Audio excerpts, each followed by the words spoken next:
However, their bullying is suddenly interrupted by a golden beam of fire from the sky. A girl flies down stating that it is unfair to bully freshmen with low strength values and that this girl is none other than Sun Wing, the daughter of the legendary Flower Curtain Fruit Water. The group all admires her, all the upperclassmen, scared by her reputation, quickly retreat stating that boys should not fight with girls. She approaches Yan and assures him that she will protect him no matter what, and they shake hands, to everyone's surprise.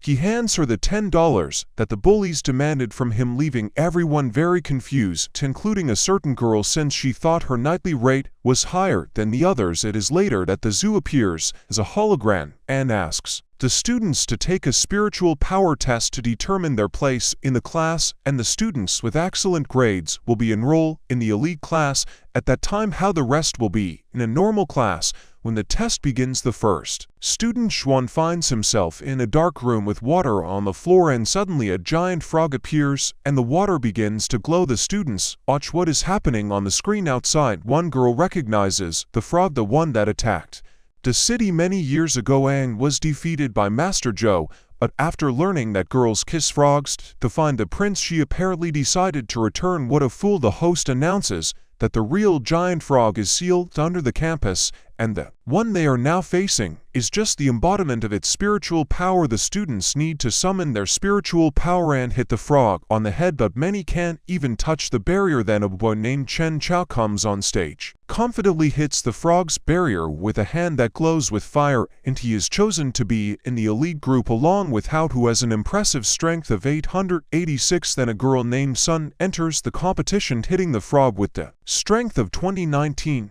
and she is declared a goddess. When Van Storn appears, a frog pays attention to him, feeling his power and remembering their meeting many years ago. The frog thinks that if she attacks, then her soul and spirit will be in danger. Van, in order to maintain his average grade, pretends to fight, putting in minimal effort but putting in maximum. He's about to hit, but the screen suddenly starts showing an inverted image of the frog to everyone's surprise.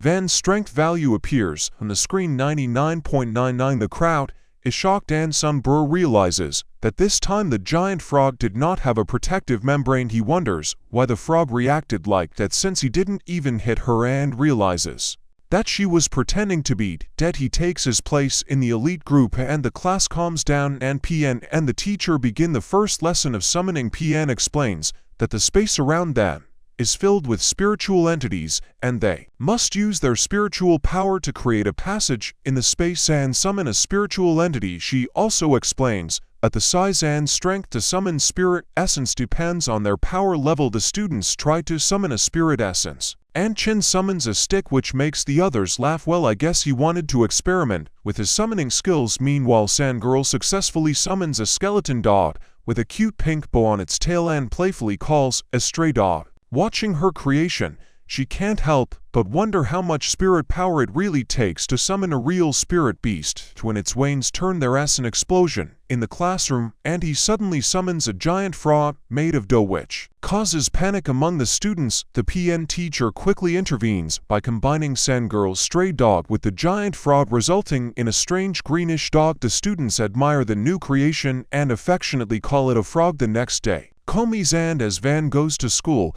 he is flooded with memories from his childhood, reminding him of why he always tried to be inconspicuous. He remembers about the unusual events that seemed to have been happening to him since birth, and how he was born without the help of his mother as a superhero, but his unusual abilities did not end there, and when he grew up he discovered that his touch had incredible power and broke the sword that his parents lovingly bought him as a gift. Although he knew that in fact his mother bought a fake sword so that his father would not spend half of his hard-earned money, the unusual events continued, and one day on his birthday he accidentally set the whole house on fire trying to blow out the candles on the cake. Forget the nursery rhymes. This guy was breaking swords and setting houses on fire even as a child. However, when his parents saw him defeat a level 5 giant frog at the age of 6, they decided that wine should led an ordinary and happy life. They gave him a protective amulet to wear around his neck and a golden pill to take every day to suppress his power. Despite this, he remained strong, and his father promised to create a new amulet that would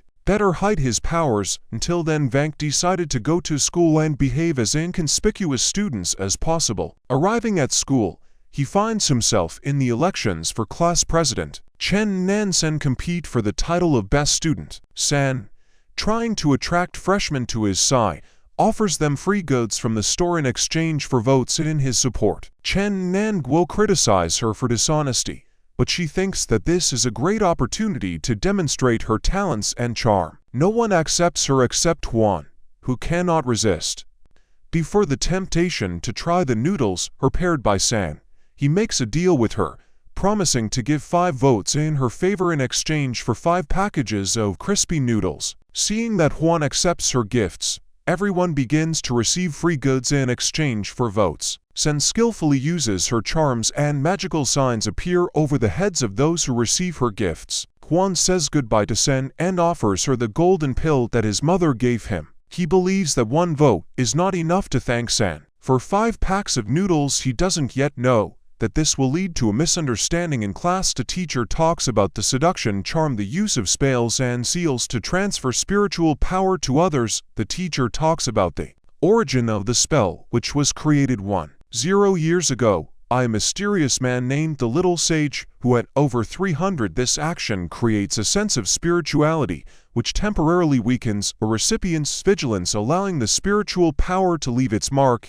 and take control. Wang becomes suspicious when he remembers that Sunny Girl was giving things away for free and wonders if she used this seduction charm on everyone, but then it dawns on him he gave her the golden tablet as a return gift, which means the spell shouldn't have worked on him. With a quick and imperceptible gesture, he motions for her to take the tablet, but unfortunately she takes it for a manifestation of romantic interest. Poor Sunny Girl, thinking that she has found a new source of power in the golden pill Vange eats, that she has no idea that it is rather draining her spiritual strength. This unexpected turn of events frees everyone from her seduction spell. Ichen wins the election and becomes class president. The next day, on the way to a stone-cutting lesson, Ven meets Sunny Girl, who arrives to school in a big car with bodyguards. She walks down the red carpet with an important look, and he notices the magic mark on her head. Realizing that he accidentally used a seduction spell on Sunny Girl, he carefully approaches her. He reaches out to gently touch her hair and erases the mark, removing her from his actions. In the classroom, their teacher Pen explains the complex process of creating a life force pill using an insane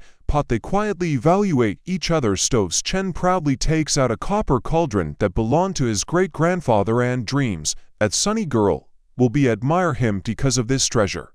Then the teacher explains to the class how to prepare the base for the pill and says that patience is the main thing because it will take 7 hours to create a pill. He suggests coming back later and seeing how the process is going. The students enthusiastically get to work, wanting to show themselves to each other. Gu thinks that Chen's oven is more suitable for mass production, but admits that it is not very convenient for small volumes. Sunny Girl, demonstrating her superiority, proudly takes out an improved machine that was brought from her family factory.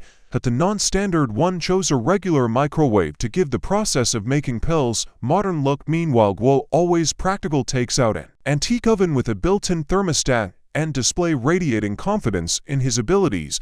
That the peace in the classroom is disturbed by a sudden explosion of the boiler, causing chaos and panic. Chen runs away in horror, afraid of what his father will say, and his screams are carried through the corridors. Later, a frog enters the classroom and swallows the goose oven to absorb its spiritual energy and become stronger. A crybaby anticipates the frog's actions and returns in time. Shano, to sense danger and jumped out the window in a desperate attempt to escape from him. A game of cat and mouse began. He quickly catches up with Froggy too and forcibly takes the oven from him, and then goes to the toilet to wash it. But when Guo sees Huang coming out of the toilet with the oven, he realizes what is happening. Confused and suspicious, Guo points a gun at him, and Yin, trying to explain the truth, finds herself trapped in a misunderstanding. Despite his explanation, Guo does not believe him and pulls the trigger, but accidentally shoots Chen, who runs up to Wan and he falls unconscious. While Wan desperately tries to save Chen, Guo does not pay attention to this and asks Wan to help him prepare an antidote to cure Chen and keep everything a secret. In return, he promises to forgive Vang for taking his stove. They carefully carry Chen to the classroom and, armed with the third-level textbook, begin to prepare the antidote. Knowing that it will take at least 4 hours, while they wait for Froggy to, as always, mischievous tries to steal the stove again. Guo reacts quickly, uses a flash, which makes Froggy to emit spiritual energy, turning him into an improvised heater. He checks the stove and realizes that G2's spiritual energy accidentally heated it. Seeing this as luck, they decide to use Froggy 2's spiritual energy to their advantage, directing it to the stove to speed up the process. As soon as they finish, they hear the students returning to the classroom and realize that they are about to be discovered. Vang starts to act, trying to cover their tracks, and Guo desperately tries to detain the students, but despite all of Gu's efforts, the PN instructor and the rest of the students enter the classroom. To his surprise, everything looks normal and he understands that Van quickly cleaned up the scene. Instructor PN goes to Bu's stove and takes out a golden tablet from there, for which he gets 85 points. But when the instructor goes to Van's stove to check the tablet, it turns out to be broken and both seem to have exploded. TM scolds him for his poor work and Guo begins to suspect that Van gave his tablet to Guo, and he himself took Chen's tablet. He vows to become Van's best friend, not knowing that his own tablet remained in the stove, and Van obviously failed to prepare it. After class, they take Chen out of the cauldron, and it turns out that Van, in a hurry to hide Chen, threw him into his broken cauldron. Later, Chen comes to his senses and asks about Gu's cauldron, and he replies that they fixed it.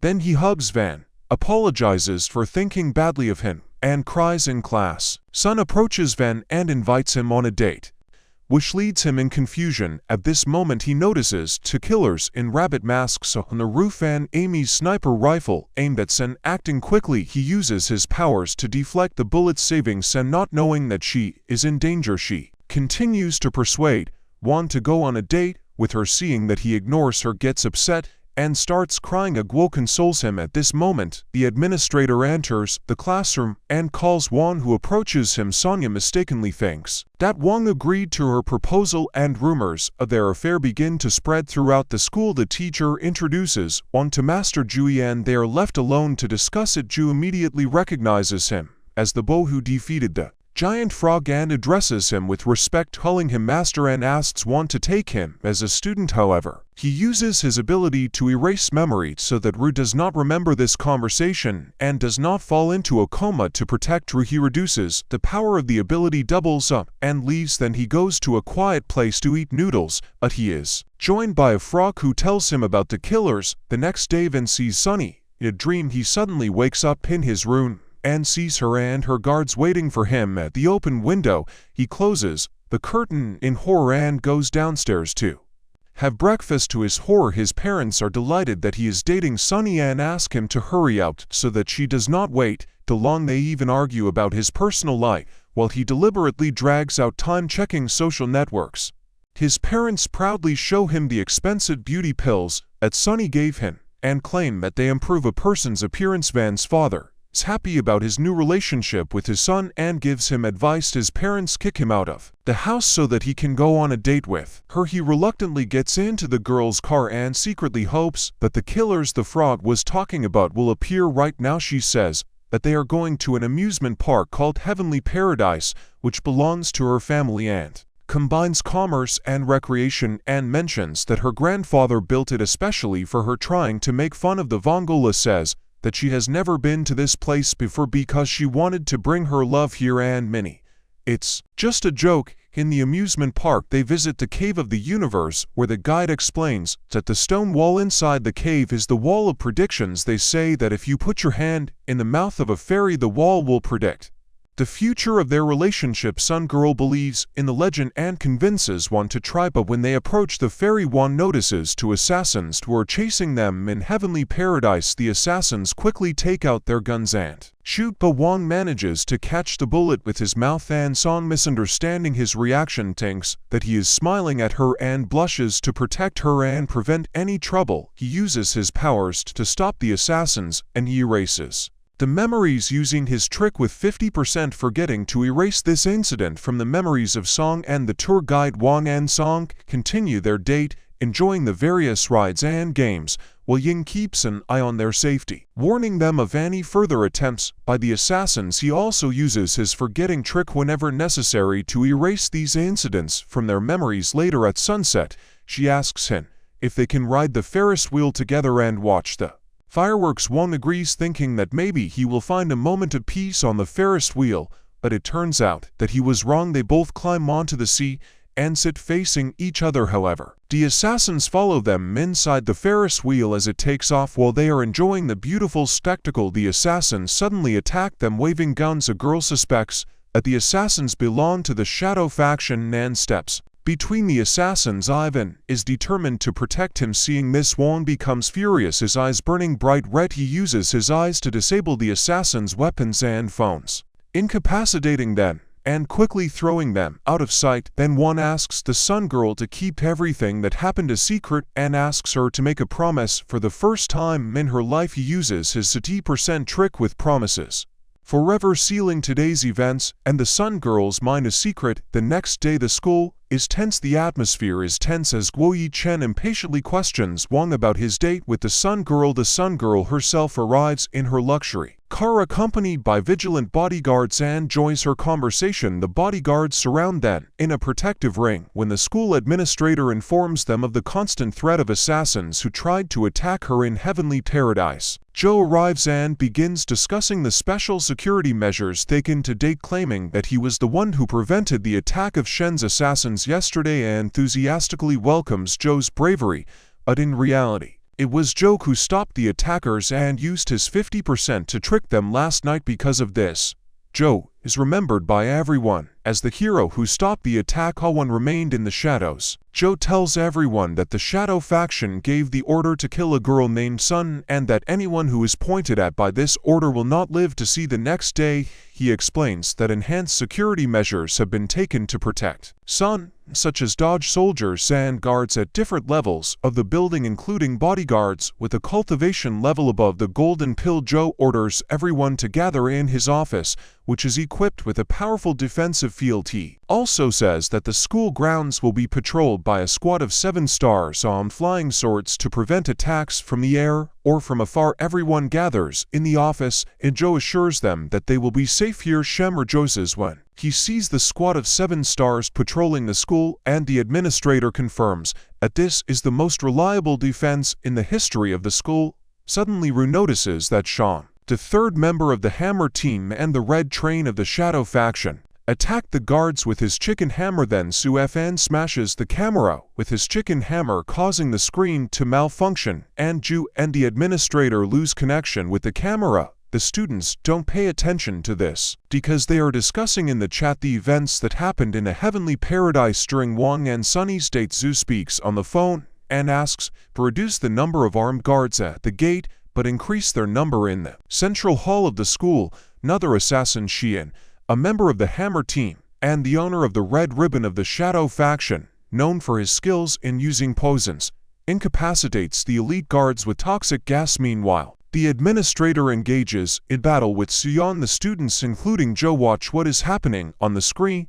In the office, Wong orders noodles for himself and patiently waits for them to be delivered. The fight between Yang and the administrator continues, and the administrator successfully avoids the trap's axis of Yan. When Yang tries to escape and run to the office, Wong simply opens the door and knocks him down. He immediately apologizes and goes for food. Ru calms the girl down, saying that with Vongole and the owner of the Red Ribbon of the late phase of the Golden Pill, known for his ability to become invisible and wield a huge hammer of incredible power, Cyan, remaining invisible, prepares to enter the battle and destroy a powerful protective field as soon as he collects enough energy. His hammer, but he is surprised when Wong passes by him and notices his presence. When the package arrives, a team of 7 people checks it for dangerous objects before handing it to Wong. Here Zien thinks that Wong was talking about the package and that he did not see him. Van, realizing that there was a misunderstanding, apologizes to Azu him for accidentally knocking out his friend. Hears Yankovsky because he is only at the initial stage. Then Vank brings out Tan Judy Zania, who is lying on the ground. It turns out that to congratulate him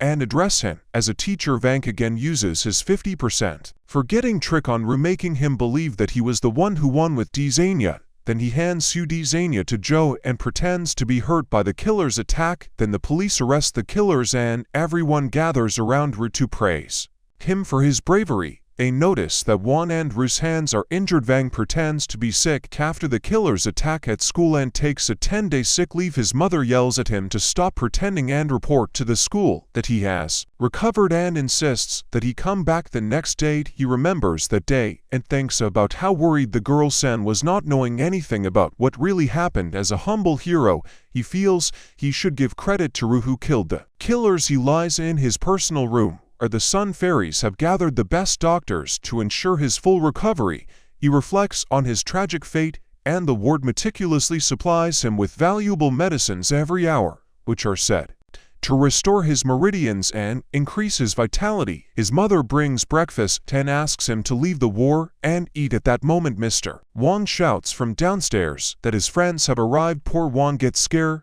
and quickly runs back to the ward pretending to be sick, while his mother greets the guests seeing that they have arrived with flowers and gifts. Wang's mother kindly says that there is no need for this and goes downstairs to prepare snacks. Mr. Wang, still pretending, introduces his pet bird, which is sitting on his war, and repeats camel, camel, camel. Everyone laughs except Wang, who silently curses the bird and wonders why his friend needed such an ugly animal. Chen jokes that Wang also looks like a bird, and he makes a funny face. Sunny suddenly remembers that they left the frog at the door, but the frog also joins Wang's mother when she comes back to the room with snacks for everyone. The frog comes up to Wang and licks his face. His mother thanks them for taking care of him at school, and one of the girls sees this as an opportunity to improve relations with her future mother-in-law. She gives Mrs. Wang the elixirs that her family produces. It will help Wang recover, as well as the vitamin pills that she already gave Wang earlier. She also gives Wang an injection with chicken blood that will help him fully recover. Then Wang's mother walks around taking the gifts and asks him to be good to his friends, especially to Sunny. Sunny pushes Frog away and sits down next to him. She asks how he feels and worries about him. Then she takes out the injection with chicken blood and says that if you mix it with spiritual power, it will help Lin recover. For this, you need to transfer spiritual power from one cultivator to another to help heal the wounded. Having heard this, his Wank gets scared. At this point, Chin tells him that the administrator handed out bracelets to test each student and that he was given Wen's bracelet to wear during the test. She gets very angry and says that for all spiritual power you need a lot of energy and he doesn't have to take the test if he feels bad. Wank doesn't want to get an injection, and even more so combine his spiritual power with someone else's, who avoid her and her chicken blood. He runs up to Chun and takes the bracelet from him, saying that he has recovered and can take the test for spiritual power. They go through an annual test of spiritual power. Starting with Chen, he shows that you need to concentrate all your spiritual power in a sphere so that the bracelet can measure it. Then they release the power measuring the diameter of the sphere and getting the result. This test is different from the entrance test because it shows how strong a person's spiritual energy is. Ken's strength indicator is about 600, and Ghoul notes that this is not much different from the results of the entrance test. Then he explains that this is an indicator power outside the body, which is achieved by concentrating spiritual energy and visualizing it in the outside world. For this, constant training is needed, and this means the ability to manifest spiritual energy in any form. What makes a person a real cultivator then is was turn, and his spiritual energy indicator reaches only 176, which makes him feel awkward. He tries to jump out of the window, but Chen quickly stops him and asks him to calm down. Then San suggests skipping the test so as not to harm. However, Guo Yiking note that despite the fact that she is from a prestigious family, she only scored 2.19 points on the entrance test, so her sphere should not be that big. Gan will not cause much harm. Sen reluctantly agrees and takes the test too. Their surprise, the room simply explodes from the enormous power of San's sphere and she scores 4.0. won 5 points, taking second place after Tang Jing from the school of Faction 59. Guo and Shan are stunned by the size of her sphere. Now it is Wang's turn to take the test. When he puts on the bracelet, he thinks that he can deliberately underestimate his results and takes out the blood sample again and asks how he feels, then quickly replies that he is fine and is ready to take the test. First, he creates a small sphere thinking that this will be enough. Meanwhile, everyone in the hall is literally trying to stay on their feet because his spiritual energy is enough to blow everyone away. Who would have thought that Van's secret power is a hurricane in one person? He quickly redirects his spiritual power into space, creating a giant sphere of spiritual power the size of a planet. Everyone wonders where his initial sphere went, and he gets 0 points, beating the student from Faction 59. This shocks everyone, and they wonder if 0 means anything. Some girl explains that this happened because he was still sick and had not fully recovered. Van suggests that this could be a mistake, and they laugh a lot about it before going home. Later, he asks Go for help hack the system to change his result to 175. Go agrees to help and begins hacking while enjoying his crispy Go noodles. He explains that he sometimes needs to log in to hack the school league and plans to find it with his capture password. To his surprise, the password turns out to be only 8 stars. Go finds the name Tan Zien in second place and changes it to the name Bird. This amuses him, however. When Go hacks the system, the alarm goes off and he quickly logs out before he can change Wang's result, leaving him disappointed. The next day, On is having lunch with his friend, enthusiastically chatting. In the background, the TV shows the Faction 59 students training, attracting their attention. A news channel announces a national high school fencing competition and shows the training ground of Faction 59 school. The reporter emphasizes that the students' abilities meet professional standards and talks about how Tang Jing performed Big Dipper ball reception. Reporter interviews Tang, asking him about his preparation for the match against Faction 6. Tang confidently states that his teammates have been training hard for a month. The interview continues and report asks Tang if he has any message for Faction 60. This catches the attention of Wang's friend, and they both look at the screen while Wang continues to eat his crispy noodles. Tang acknowledges the Sun Girl's immense strength and says that he is looking forward to her performance in the fencing competition. However, when asked about Wang, who scored 0, he becomes irritated. He sarcastically wishes Wang good luck in his immortal practice and abruptly ends the interview. Later that evening, Wang and his friends return long after the day. Unexpectedly, they receive a chat invite from the admin, which surprises everyone. The admin reveals that the 5 of them are participants in the national stage of the fencing competition for 1396. To their surprise, even Frogs, to their faithful dog, is also participating. It turns out Frogs WTO passed the test for spiritual strength and scored an impressive P points, overtaking even Tango and gaining the right to participate. Everyone in Gru is shocked to learn that animals can also participate in the competition. The air fills with excitement as they think about the upcoming competition. Chen shares the news with his father, who is very proud and gives him a special spiritual sword called Lei Chaogu. Happily talks about his favorite sword, which he has owned for almost 8 years. A blade was forged from the teeth of a 3rd-level formidable spiritual beast known as the Night Devil. Tiger Sanger joins the conversation via video.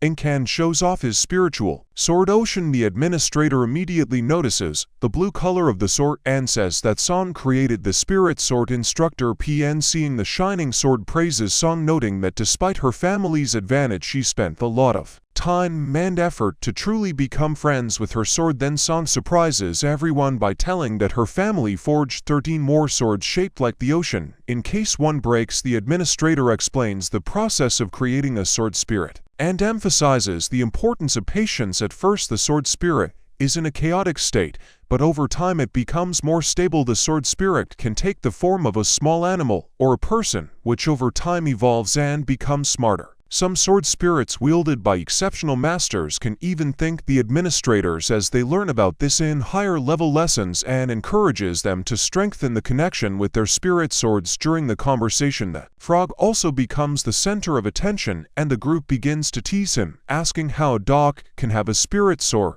But to their surprise, the frog also surprises them by sending a video of him using his tongue to pull out a spirit sword called the Heavenly Sword from his body. They say the pen is mightier than the sword, but the fraud also proves that the tongue can control the spirit soar. Everyone is amazed to see how there the dog demonstrated his power. All eyes were on Wang, and his friends were burning with curiosity, asking if he had a spiritual sword. But Wang just wanted to eat noodles in peace. Unfortunately, fate had other plans. After his friends questioned him for a long time, he finally admitted that he had a spiritual sword and ended the conversation. It seems no one noticed that he did not want to participate in the competition. He was worried that if he showed his true power, then it would cause a lot of problems. At his friend and teacher took the competition very seriously, and he had to say that he really did have a spiritual sword. He went downstairs to ask his parents about his sword, but heard his mother arguing with his father about a discounted face cream. He saw that the TV was on, and the news reported an explosion at a chemical plant where spiritual powers are produced. Experts warned that one should not bring magical objects with a high density of spiritual power to spiritual beings. Later on, the breaking news reported that the Cultivator Council's armored troops surrounded the Shadow Faction's headquarters, and this was the first time that the Shadow Factions there was discovered a member of the Shadow Faction with a rabbit mask on. Her face challenged anyone who wanted to enter the headquarters to a duel, but she was captured by a team of armored soldiers. Then the magic team arrived and quickly captured the rest of the Shadow Faction members. Master Ju arrived in his car and was immediately surrounded by the press. He addresses the press, stating that in the past he had already managed to thwart the assassins' plans twice, and that this time everything will be the same. He also says that he is looking forward to meeting the leader of the Shadow Faction. Then Wang switches his attention from the TV to his parents and asks where his spirit sword is. He goes to the attic and finds a glowing box with a sword. A little boy with white hair appears from the box and exclaims, "At 10 years have passed." Wang closes the box in fright and feels a sharp pain in an amulet. The next day, Wang and his friends are standing at the school gates. Chen and Go laugh at his wooden sword, saying that it is too small and only suitable for children. Sun, on the contrary, finds it cute, and only the frog understands how strong Wang's sword is. Instructor Ru comes and says that the competition will be held in the 59th faction for 5 days and that they should stay there. Seeing that Wang took a suitcase with him, the instructor asks, did he know that they would live in the 59th faction? In fact, Wang knew about it but did not take a suitcase with him because he was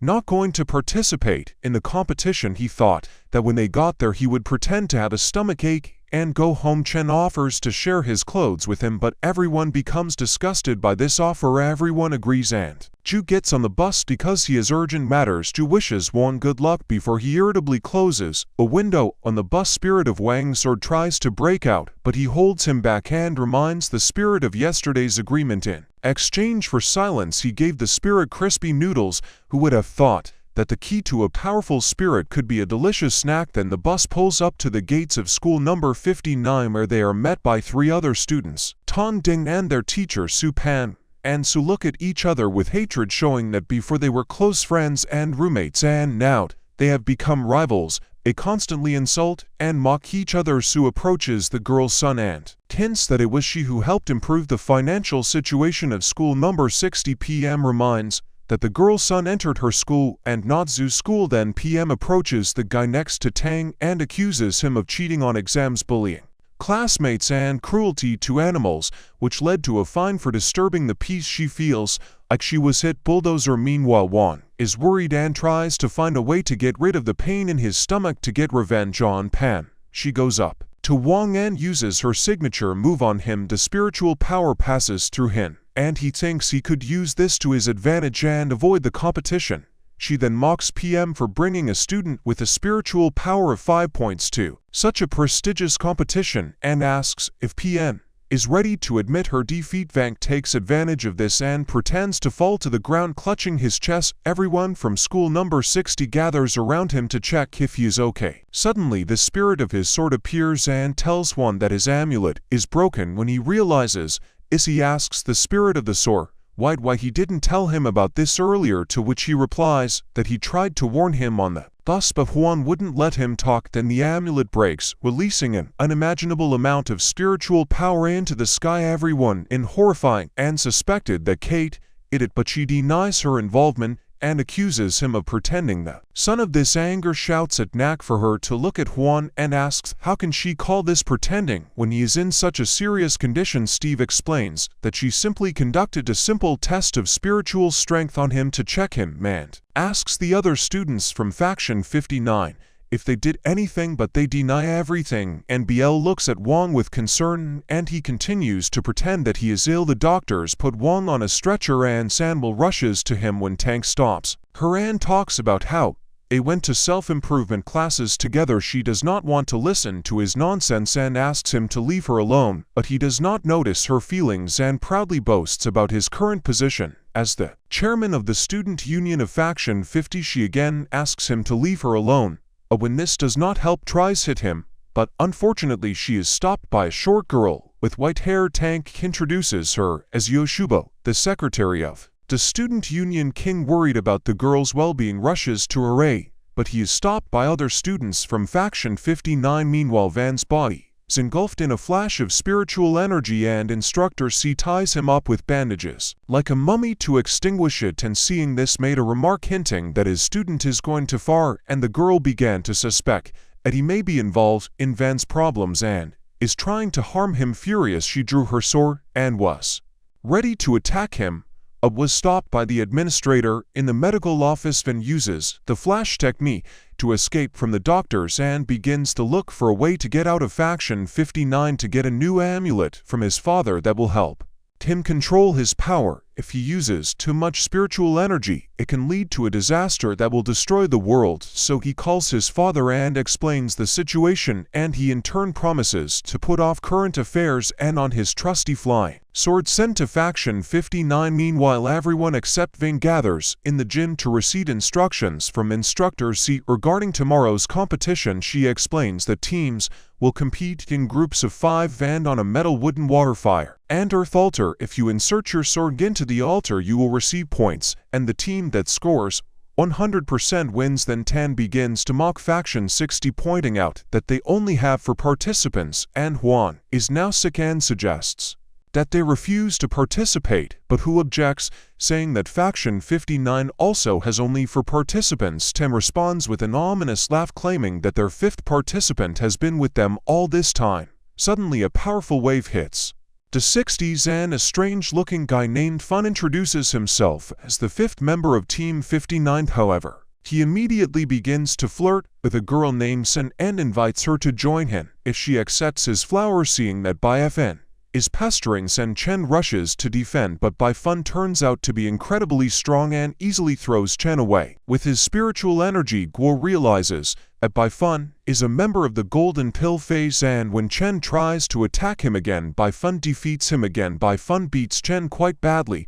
but he does not give up. He remembers his father's words that they will not stand aside when injustice happens, so Chen strikes, but Fun catches his hand and destroys it with her negative spiritual energy. At that moment, Van enters the hall thinking that he found a way out and grabs Chen, who flies straight at him. As soon as Van melts, his Chen's hand is restored, which shocks everyone. At that moment, Van's father calls and asks him to take the amulet, and Van realizes that he cannot escape. Seeing Van, Bai Fun is surprised how he was able to restore Chen's hand. In fact, when Van entered, he used his recovery trick to save his friend and damaged his amulet. Realizing that he may be stronger, and he looks spiffing, suddenly punches Wong in the face to test his strength too. Everyone's surprised, Wong calmly takes the punch and falls to the ground. Bai Fun is in complete shock. He realizes that he has no spiritual power at all. Wong, without feeling any emotions, just gets up and leaves as if nothing happened. Some girl runs up to him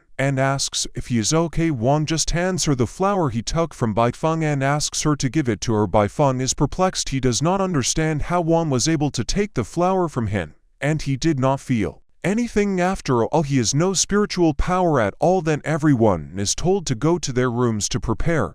But Wong apologizes and says he wants to buy some crispy sweet potato flavored noodles. On the way, he runs into the Shadow faction boss, who beats up BVG. Then the Shadow Lady ties Wong up and BVG with her immortal rope so that they cannot escape until she unties it and hands them over to her old driver. Then she kicks him with her heel, not suspecting that if the amulet is broken, the sealed negative energy will escape. which will lead to her death and possibly destroy the world. The sword spirit desperately tries to wake him up so that he does not accidentally music release him finally, and the sword spirit says that Tiger Crispy Noodles will cost half as much. One wakes up and the sword spirit sighs in relief. The shadow lady changes into by fun and joins the others, who are heatedly arguing about the upcoming competition.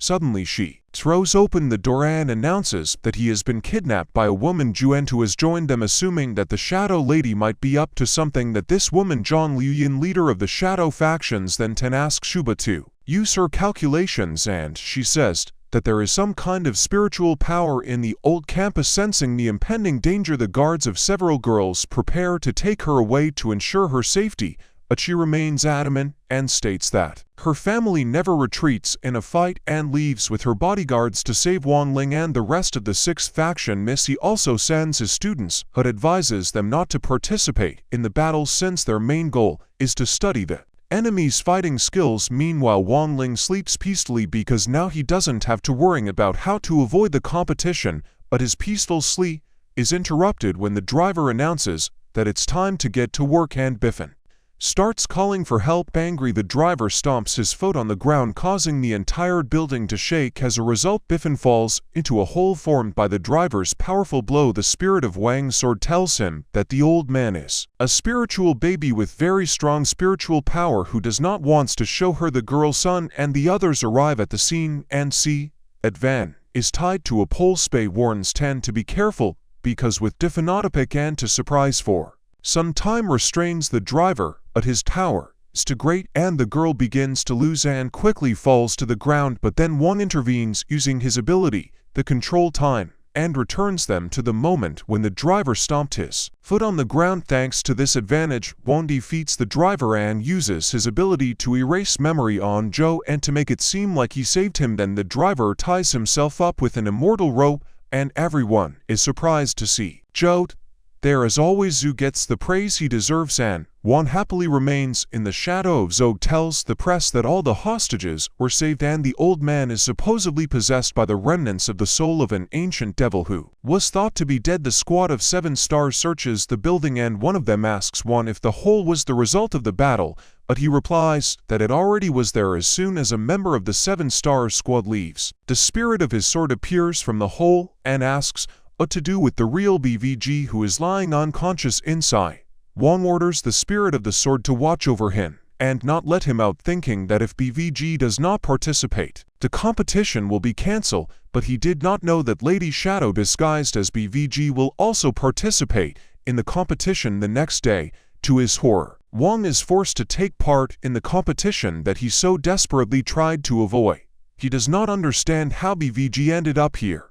The students are given instructions not to go higher than 5 meters, and the competition field is covered with a special recovery field so that even if the participants get injured, their development will not be affected. They also need to leave their phones and put on Bluetooth headphones to communicate with their team members. Everyone is very inspired. He reflects on his fate and thinks that he must participate in the competition because he owes his friends for trying to save him, although there was no need for this. The competition begins and the journalists take a lot of photos. Phoebe uses her skills to gather all the information about the competitors at Tan's request. At this moment, Van's father runs up to him and hands him the amulet, but it's too late because Van is already participating in the competition. Seeing him, Zhu excitedly calls him the father of her master, but he recovers before anyone can notice. He tells Zhou what happened to his son and that the amulet is broken, and Zhou is shocked. Faction 59 hacks the system and everyone except Bifus is in the competition in one place. Meanwhile, all 60 faction members are scattered. Skya uses her power to find the location of the 60 faction members, but can't find Van because of his low strength. Chen is at the Western Metal Altar, Ron is at the Northern Water Altar, FBI2 is at the Southern Fire Altar, and BVG is also at the Fire Altar. Considering the location of the others, Tank assumes that Van must have landed at Eastern Stone Altar. As soon as he said this to Van, runs up to a member of Faction 59 with orange hair. He finds himself in the same place as Faction 59 and decides to eavesdrop on their conversation hiding behind a stone. However, he is exposed when the tank attacks, but the tank turns out to be more cunning. Go left a bait in its place. The tank falls for the trick. Can pierces it. A Go quietly leaves to follow the man with the orange hair who is heading to Van. He is worried that he only has to paper dolls left bait, and the competition has just begun, and his rivals are very strong. Then Faction 59 disperses to fight Faction 60, having captured the stone altar of the earth. Hearing this from the announcement, then begins to worrying and hurries to capture the metal altar, but suddenly he is attacked by sharp leaves, which leave scratches on his body. They grow on a tree, which is under the metal altar. Despite this, then continues to go forward, but reaching the altar wonders how to capture it. At this moment Sababi appears and tells him to lower the sword on the altar and wait 10 seconds. Chin refuses to fight the woman and offers her 3 moves in exchange for help, but he is surprised when she says that she can handle it in a few seconds. Suddenly Chin loses control of himself and she uses a technique known as the Web of Dimensions to make him hit herself, manipulating his body with false neural signals on the stone altar. Frogs 2 and BVG lead fierce blows Frogs 2 absorbs Feng's negative energy, using it to enhance his abilities, but despite absorbing negative energy, Frogs 2 ultimately loses to Feng, who successfully captures the fire altar. Meanwhile, at the tree altar, a guy with orange hair appears and finds Wan lying unconscious on the ground. Considering himself lucky, he heads to the altar to capture it, but Wan comes to his senses after hearing on his earphone from Froggy that if he collects enough negative energy, he can destroy the seal. Just as the guy with orange hair is about to attack Wan, he intervenes and strikes him, appearing just in time. They enter into a serious fight, and Wan, devoid of any emotions, just watches them. At the water altar, the girl with sunny hair is almost ready to capture the altar, but she is suddenly attacked by Ten. They enter into a fierce fight. One of them has a powerful sword. Spirit Ten mocks her, claiming that they are connected by sacred bonds thanks to their ancestors. Meanwhile, is announced that Faction 59 has successfully captured 4 altars, trying to turn the tide of the battle. The girl tries to use her ocean dance technique, but Tan quickly responds with his snow whirlwind technique, due to which her movement fails. The fight continues, and to his surprise, Girl's Bifen joins the battle at Tan's request now, and she is confronted by 2 formidable opponents. The girl is worried about how to get out of their lab because she cannot use her water escape technique because of the ice, and is still trying to capture the altar. Suddenly a deafening blow is heard and the guy with orange hair flies to the side. In the end, he drops out. This powerful force raises the wind and breaks the ice, miraculously helping Sun Girl to escape. Tan says that this is a huge negative energy and it is stronger than Bifong. San decides to leave to find out where it comes from. Before leaving, he takes the water altar and mysteriously tells Ifon that he does not know who he is, but if he follows his instructions and helps Faction 59, and then later he will be rewarded by capturing the 5th altar. Faction 59 gets a speed bonus, but then a new announcement appears saying that Faction 60 has captured the wooden altar, and everyone is surprised. Through the headphones, Sun Girl finds out that Ven and the Frogs have joined forces to take over the altar. Now we see what happened at the wooden altar. The guy with the orange head and Go are fighting tooth and nail. Go uses his oral cannon, releasing powerful streams of words at the enemy. Cannot repeat it, often due to limitations. After a while, Go runs out of ideas what to say, and he is left defenseless for a moment. The guy with the orange head mocks him, saying that he is exhausted. His vocabulary for this trick can begins to insult Ven, calling him spineless trash. Before striking at that moment, Frogs comes onto the scene, intending to absorb the spiritual energy that will be released during the fight. But seeing Van, he quickly hides. Go suddenly has an idea, but he knows that it will cost him his friendship with Van. He apologizes to Van in advance and begins to say hurtful things about him, launching powerful verbal projectiles of the guy with the orange head. Hearing how badly they speak about him, Van felt strong emotions. For the first time in a long time, he realized that his amulet was about to break and he would not be able to use his spiritual energy or express his feelings. Despite this, he was very angry. The amulet always held back his emotions, and he seemed cold and indifferent. Now that emotions overwhelm him, the amulet begins to break, releasing a huge amount of negative energy. Seeing this, Frog 2 jumps on him to absorb this energy. He comes up with a plan. He uses his spiritual power just enough for Frog to absorb the excess negative energy. Frog realizes that he was set up and asks Vanga to be careful. Juan combines his spiritual power with Frog to resist the negative energy, and they merge into one, and Frog attaches to his head. Go is surprised by this and asks if this is a joke, but the guy with the orange head just laughs at him and says that even after all this he is still just level 5 trash and not paying attention. Wong walks up to him and casually touches his sword. One touch of his is so strong that the sword is completely destroyed, and the guy with the orange head is shocked. Wang easily pushes the guy to the side, and he flies into the air like a comet, so Wong captures the wooden altar and disables Faction 59's acceleration. Upon hearing the announcement, Tank starts to panic. Ken asks Kiabai how is this possible. She tells him that Wong combined his spiritual power with Frog to capture the altar and is now heading south to the fire altar. Soon Wong along with Go captures the fire altar, leaving Tang furious. He orders Beth to go to the earth altar and hand it over to another faction member 59 so that he goes to the fire altar and tries to get it back. Tank develops a plan since Wong has teamed up with the Frog to now air on equal terms. Since Wong knocked the guy with the orange head out of the competition, he decides not to enter into a direct competition with Wong Lingo and keep an eye on the altar changing its location. This strategy will allow him to defeat the rest of the Faction 60 using Trick 1, and eventually when Wong heads to the metal altar and will be Chen Chao. Waking up, Chen is surprised to see Wong Ling and immediately looks for Sibi, claiming that she deceived him. Wong captures the metal altar, wins Faction 59. Seeing that Wong is happy about the victory is very surprising. Wong never showed emotions before, but the tank bypasses them and captures the rest of the altars. The score becomes 1-4 and Faction 59 is in the lead again. Wong understands the tank strategy, and although he is very strong, he cannot capture the altars one by one, so he tries to increase his speed, but Frog also warns him that she is at her limit and asks Wong to stop, otherwise the world will be doomed. Fortunately, Van is interrupted by Sun, who contacts them via iPhone and tells them that she is SGO and that Saib is tracking their location.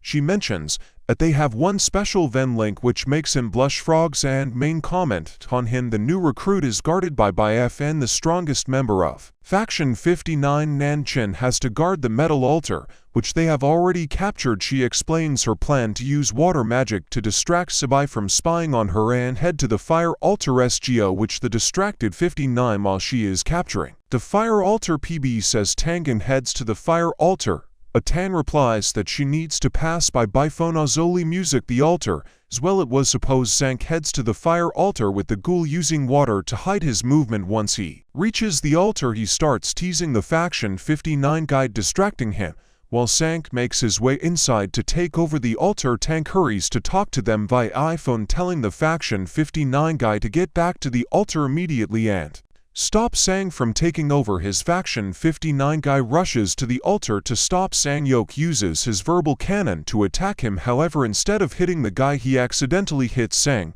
when he trips over a rock and falls to the ground. This pushes her away from the altar and lets Tong run to them. Sun Girl remembers her father's words about not losing to anyone, especially the Tank family who humiliated their family for 14 years. With his art of imprisonment, Tank yells at the guy to hurry up and take the sword. Guo apologizes for missing the first time and aims at him again. He manages to hit, but it's not enough to stop the guy, so the Sun Girl throws one of her swords at the altar and starts fighting the guy with the other swords. However, the countdown doesn't start because the contestant has to insert the sword themselves.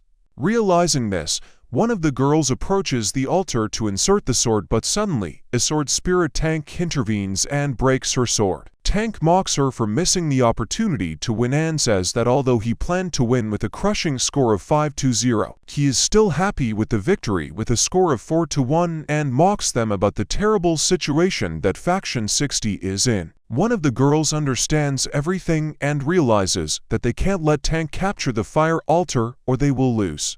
Tank sends Zibei to keep an eye on Wong and Feng in order to defeat Chen. If Wong leads to capture another, Zibei's altar will take the one he left, thus stopping them, and ensuring the victory of Faction 59, so she tells Guo that they must do everything possible to prevent them from taking that altar, and Chen must do the same to prevent Biffen from taking the metal altar. Meanwhile, Jun goes to the metal altar and starts fighting Chang'e. Meanwhile, he remembers San Burles words and dodges Feng's attacks. Instead of fighting back, all he has to do is stop Biffen from stabbing his sword into the altar. Chen does a good job of dodging the attacks. Biffen starts mocking him, calling him a coward, trying to provoke Chen into attacking. Hearing Biffen's words, Chen remembers his difficult childhood and how his father called him a coward and beat him. If he couldn't cope despite the overwhelming emotion, Chen maintains his composure, restrains his feelings, and continues to dodge Fen's attacks, which enrages him. At this point, a leaf falls from the tree above the altar, and Fen understands why the altar is called metal. The tree itself is made of metal. He collects all the falling metal leaves with his spiritual energy and throws them at Chen, seriously injuring him. But despite this, Chen tries to stop Fen, which enrages him even more and leads to Chen losing his arms. Meanwhile, at the fire altar, one girl realizes that Chen is in danger and asks Go to leave and help him. Go hesitates and says that he cannot go against Chen and the other guy alone, but she insists that he leave. Go moves away from them and hides, secretly charging his sword, Ghost Tooth, while Sun Girl fights the spirit of Tan Sword. Meanwhile, at the metal altar, Chen is seriously injured but continues to try to stop by Farron.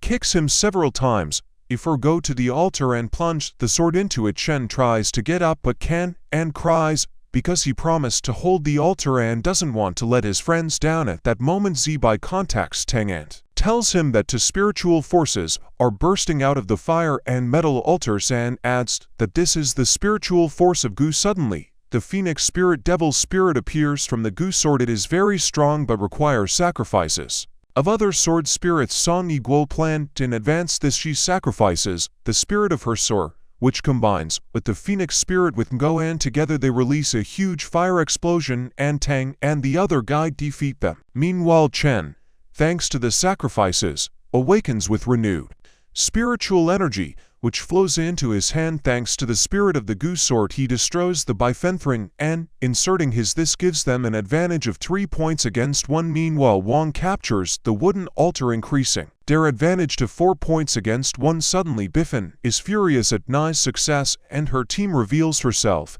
as the Shadow Boss. Now we see what exactly happened during the strategy meeting and how Faction 60 captured 4 altars at the meeting. Some girls suggested that if she and Guo captured the fire altar and Chang the metal altar, they still wouldn't be able to catch up with Faction 50, who captured 9 altars. So to ensure victory, they must use their secret weapon. Valen's plan is to have Wang Ling pretend to be at the water altar when Guo charges his sword and the spirit of his sword appears. Xiaobai gets distracted by contacting Stun. At this point, Frog to Ivan will break his spiritual connection. Ivan will be able to reach the earth altar. Chie won't be able to track him due to his low spirit strength. Sibai will continue to think it's Wang at the water altar, but in fact it will also be a frog. Everything goes according to Sun's plan. He summons the spirit of the sword in the form of a phoenix call of the Devil's Tooth with the help of Chen and Sunarest sacrifices, which allows him to defeat Ten and the other pair and capture the fire altar. Hearing that the fire altar has been captured by Faction 60, Sibai hurries to the tree altar and asks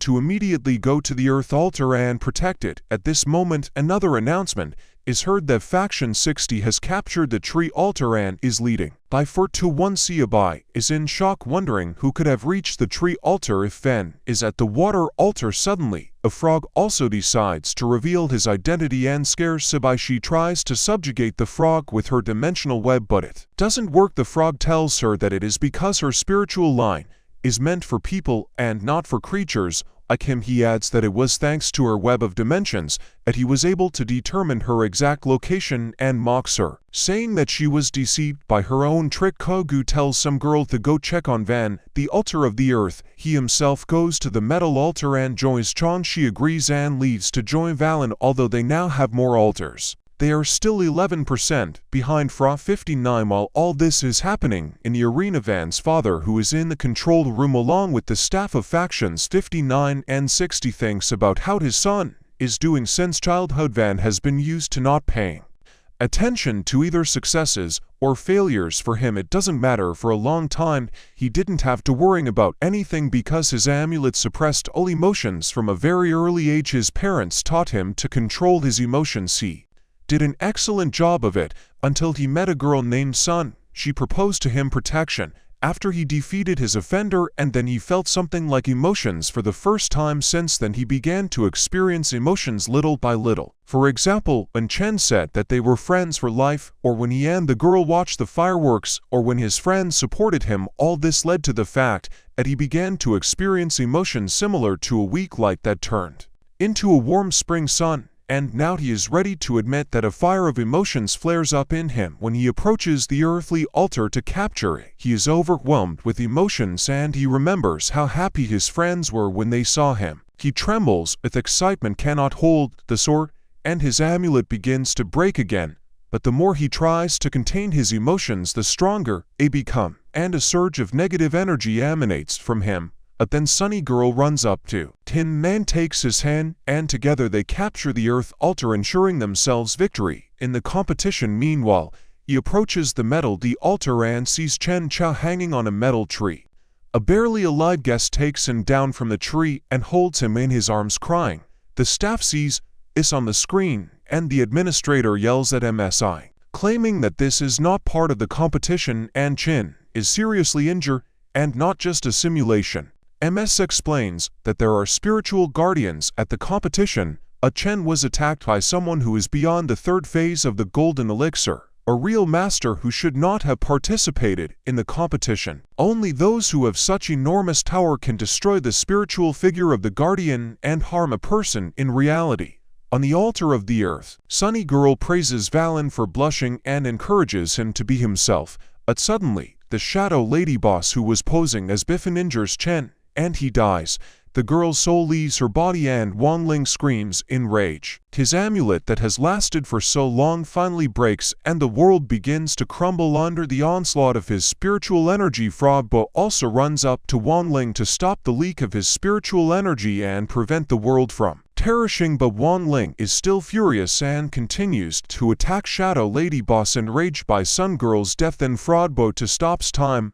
Wang Ling breaks free from his grip and continues to attack Shadow Lady boss in midair, causing her to stop. He looks like a monster, his eyes glow red with fire, and he continues to attack while Shadow Lady boss mocks him, mocking his inability to protect Sun Girl. Furious, Wang intensifies his attack and is about to deliver the finishing blow, but suddenly he stops. Even when Shadow Lady boss begs him to finish her off, he remembers how they spent time together with Sun Girl. He walks up to Sun Girl's body and hugs her. He tries to use his great recovery trick, but nothing works. Frog also tells him that Shadow Lady boss hit her with such hatred that Sun Girl's spirit was torn apart, and even Wang can't save her, but he notices that she is still worn and breathing. Frog explains that it is because he stopped time, and Sun Girl is still alive, but if the spell is removed she will disappear forever. Feeling helpless, Mong cries and tells Frog that there must be another way to save her. Frog says that the only thing he can do is to help him stop time forever, so that she can keep at least some of the life force that she has left inside. Wang realizes how lonely he will be without her and declares that he will use all his spiritual energy to save her. Frog warns that this will destroy the world.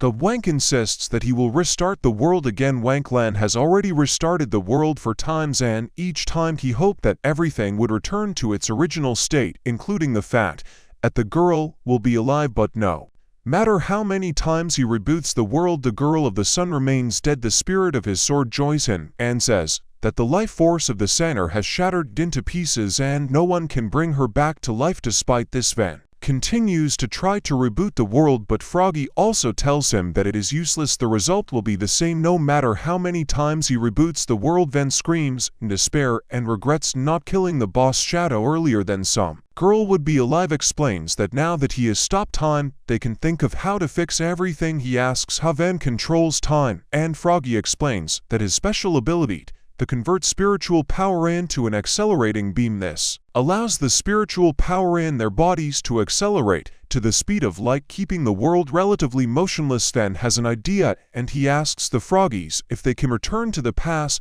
if they move faster than light. Froggy agrees, but warns that this will require a huge amount of spirit power. Juan says he can do it, and Froggy warns him it's against the laws of nature. Juan is determined and wants to save Sanger, so he teams up with Froggy and they go back in time together. Suddenly Wong finds himself on his first day of high school and the seniors start bullying him.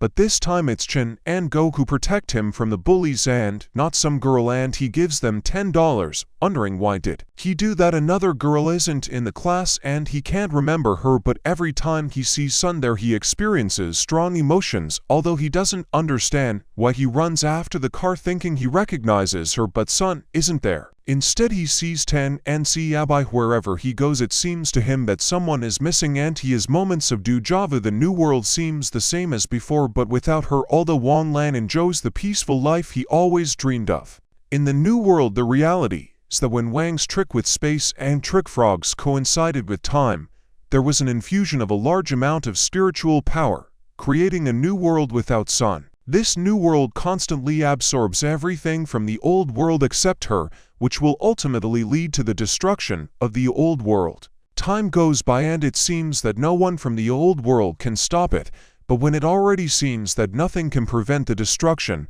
Sunbul's soul ends up in the underworld.